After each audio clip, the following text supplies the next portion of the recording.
Hey guys, it's Sarah and today I'm going to be doing my June wrap-up.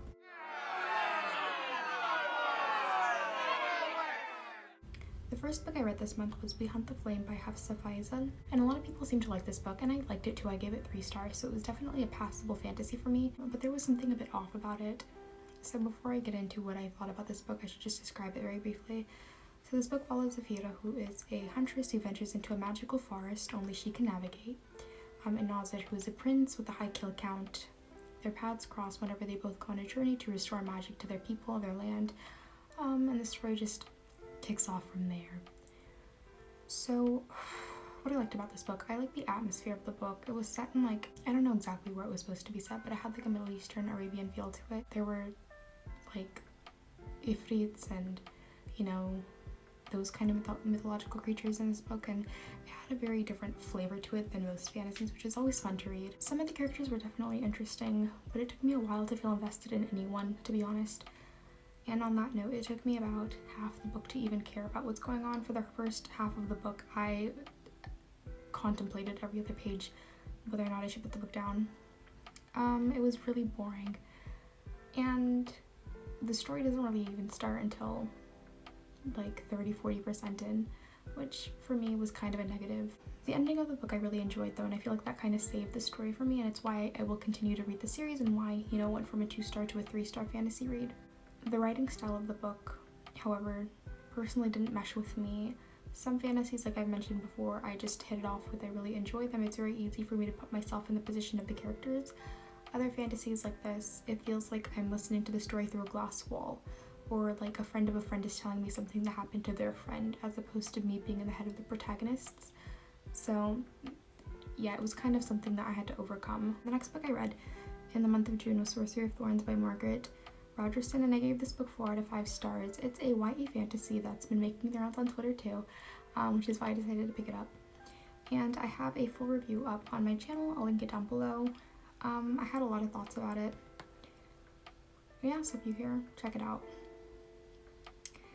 The next book I read was Fix Her Up by Tessa Bailey, and I gave this book 2 out of 5 stars. And I know a lot of romance readers really enjoyed this story, and it is a romance, but I found the story to be so bland. I found the characters to be very cringy. So the story follows Georgie, who is a party clown that no one takes seriously, and Travis, who is a washed-up pro athlete. And the two of them pretend to date so that Georgie can have some credibility and not be like the kid sister of everyone's life, and Travis can look like a family man for a future job prospect. So they decide to fake date, and the book was just so bland and cringy, and the characters in the story were so unlikable. They were all so bland to me, so bland. I did not care about anyone. I didn't care if the main characters got together, which is definitely a bad thing if you're reading a romance and you don't care about the 2 central characters. What really bothered me about this story is the fact that it was set up as not only a romance, but a book that followed Georgie's growth. So Georgie was like, I need to grow as a person, I need to grow as a person, I need to become my own person. And the author put in some work to set it up at the beginning of the story, but it kind of fell through whenever Georgie and Travis got together.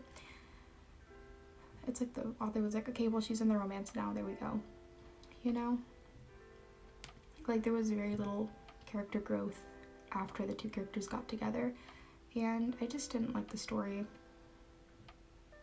I didn't like Travis and Georgie together. I didn't like them apart either. 2 out of 5 stars. I would not recommend this unless you're into romance and you want to try this book anyway, because I hear most of the people read this book for the smut, which I didn't enjoy either. So if you really like smut, take my opinion with a grain of salt and just go for it.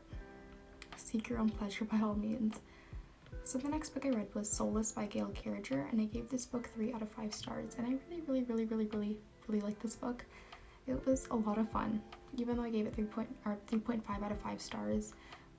If you had asked me right after I finished reading this book if I enjoyed it, I would have been like, yes, 4 stars, 4.5 stars. So this book is a steampunk / paranormal / historical story. It has a lot going on. It's set in Victorian era London. Let's just get that out of the way. Yeah, Victorian era London in high society, and the book follows Alexia Terabati, who is dealing with a lot, right?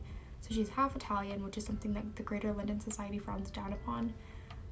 She's a spinster with no prospects of marriage, yum, and she's also soulless, so In a world where there are vampires, werewolves, ghosts, and they're out in the open, the only thing that the supernatural community has to fear is a person like Alexia who's born without a soul. And what that means basically is that if Alexia touches a supernatural creature, for as long as she maintains contact, they are reverted back to human. So they're vulnerable and they're easy to kill.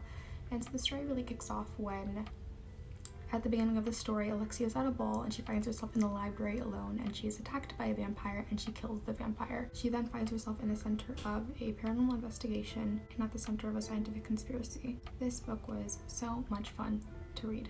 Oh my goodness. It was funny with a vibrant cast and crew, and it had an interesting plot. It had a mystery at the center of it, a conspiracy. I laughed a lot while reading this book. I had like little moments, like, you know, little exhales, which is good for a book. And I found myself not wanting the story to end at certain periods of time because it was just like so much fun. It was such unique fun for me. And I kind of like miss stories about vampires and werewolves, if I'm being honest with you guys. Like, there was a part of my little 2012 Twilight heart that was yearning for this book. I will say that there can be times in this book where the vibrant cast that I mentioned can come across as more caricatures as opposed to actual fully fledged characters, because they would be in a tense situation, right? Like the plot would be happening and they would have like witty one-liners or witty banter, or they would be like, I don't know, they would be brushing everything off and they would act like they're lighthearted, vibrant selves, which is fine if they're not in danger, you know? And they weren't in danger and they did act that way. And I was just like, oh, is now the time?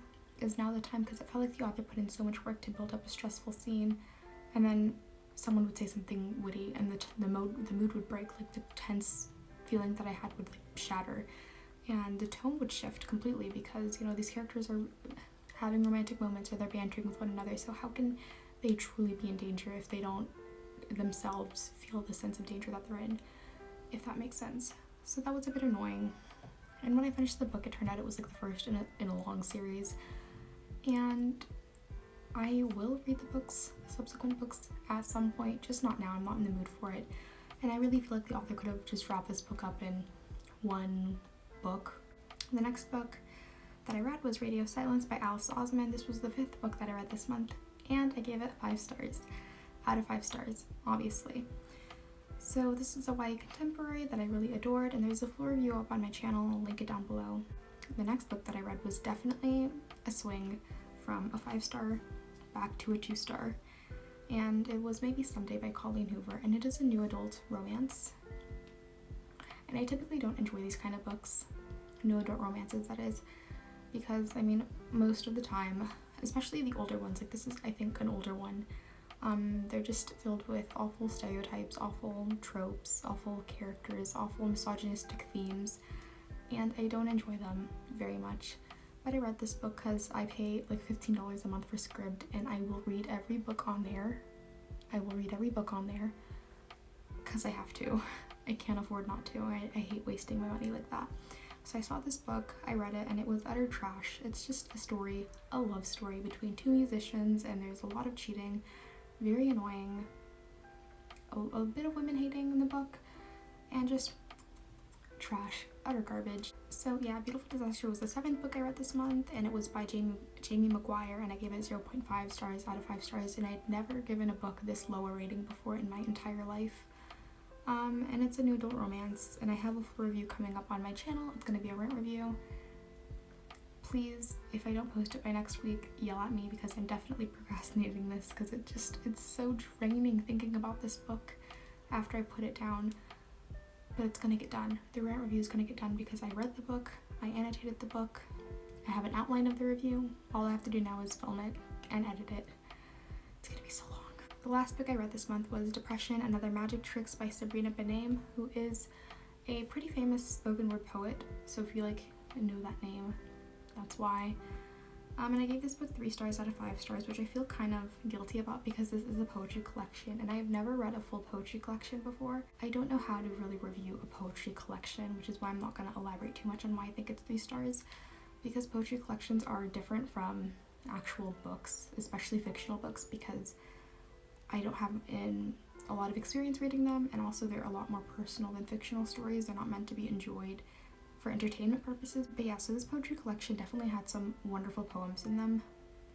but the reason why I gave it 3 stars instead of like 5 stars was because a lot of the poems had very, very similar themes, and I know that spoken word poetry collections typically have a couple of themes around them whenever the author writes them, and it's about those things, but it came across as very like repetitive.